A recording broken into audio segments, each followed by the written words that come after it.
Hello guys, അപ്പോൾ നമുക്കിന്ന് അങ്കമാലിയിലൊരു programme ഉണ്ട്. ഇവൻ്റാണ് കേട്ടോ. ഇപ്പോൾ ഈ ഒരു ഇവൻ്റ് എന്ന് വെച്ചാൽ ഒരു എൻഗേജ്മെൻ്റ് ആണ്. സോ ഫസ്റ്റ് ടൈം ഞാൻ എൻ്റെ ഡ്രസ്സൊക്കെ മാറി നല്ലൊരു അടിപൊളി പാവാടയും ബ്ലൗസൊക്കെ ഇട്ടു. ആൻഡ് നമ്മൾ മെയിനായിട്ടുള്ളത് മേക്കപ്പ് ആണല്ലോ, അതും പ്രത്യേകിച്ച് ഗേൾസിന്. അപ്പോൾ മെയിനായിട്ട് നമ്മൾ മേക്കപ്പ് ഇടുവാണ്. ഒരു അരമണിക്കൂറെങ്കിലും മര്യാദയ്ക്ക് മേക്കപ്പിന് സ്പെൻഡ് ചെയ്യണം. ഞാനും അമ്മയും ചേച്ചിയും ഉണ്ടായിരുന്നു. അച്ഛൻ ഏറ്റവും ലാസ്റ്റാണ് റെഡി ആയത്. എന്നിട്ട് അച്ഛന് ഇത്തിരി സമയം മതി, കാരണം അങ്ങനെ ആണുങ്ങൾ അങ്ങനെ മേക്കപ്പ് ഇടില്ലല്ലോ. അവസാനം ഞങ്ങളെല്ലാവരും കൂടി ഒരുമാതിരി ഒരു 9:30, 9 മണി 10 മണിയൊക്കെ ആയപ്പോഴത്തേക്ക് ഇറങ്ങി നമ്മളുടെ അങ്കമാലി ഹൗസിൽ എത്തി. നമ്മൾ അവിടുത്തെ ഉള്ള ആൾക്കാരൊക്കെ വിളിച്ച് നമ്മളിപ്പോൾ നേരെ എൻഗേജ്മെൻറ്റ് നടക്കുന്ന സ്പോട്ടിലോട്ട് പോവുകയാണ്. നമ്മളിവിടെ കണ്ണനുണ്ട് കാറിൽ കയറാൻ.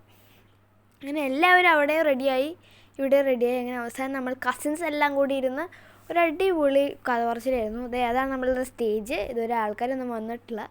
അപ്പോൾ പിന്നെ വന്ന് കഴിഞ്ഞിട്ട് ചെക്കനും പെണ്ണൊക്കെ സ്റ്റേജിൽ കയറിയിട്ടുണ്ട് കേട്ടോ. ഇനി അതും കൂടി കഴിഞ്ഞിട്ട് നമുക്ക് ഫുഡ് അടിക്കാനാണ് അടുത്ത പരിപാടി.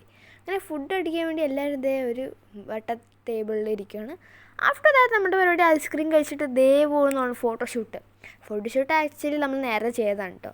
അത് കഴിഞ്ഞിട്ട് നമ്മൾ പോയത് വീണ്ടും നമ്മൾ അങ്കമാലിയിലെ വീട്ടിലോട്ടാണ്. അവിടെ പോയി നമ്മൾ ജ്യൂസൊക്കെ കുടിച്ചു. ആഫ്റ്റർ ദാറ്റ് അവിടെ നിന്നൊക്കെ വന്നത് നമ്മൾ റെഡിയല്ല, അഴിച്ചു മാറ്റിയല്ല. ഞാൻ ആദ്യം ഡ്രസ്സ് മേക്കപ്പൊക്കെ ഓൾറെഡി കളഞ്ഞു.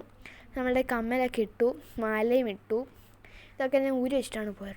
അപ്പോൾ നിങ്ങൾക്ക് ഇങ്ങനത്തെ ഇവൻറ്റ്സൊക്കെ എപ്പോഴെപ്പോഴെങ്കിലും വരുന്നുണ്ടെങ്കിൽ നിങ്ങളൊന്ന് ജസ്റ്റ് കമൻറ്റ് ചെയ്യുക. എന്തായാലും അടുത്ത വീഡിയോ ആയിട്ട് വീണ്ടും കാണാം. That's bye and subscribe and like the channel.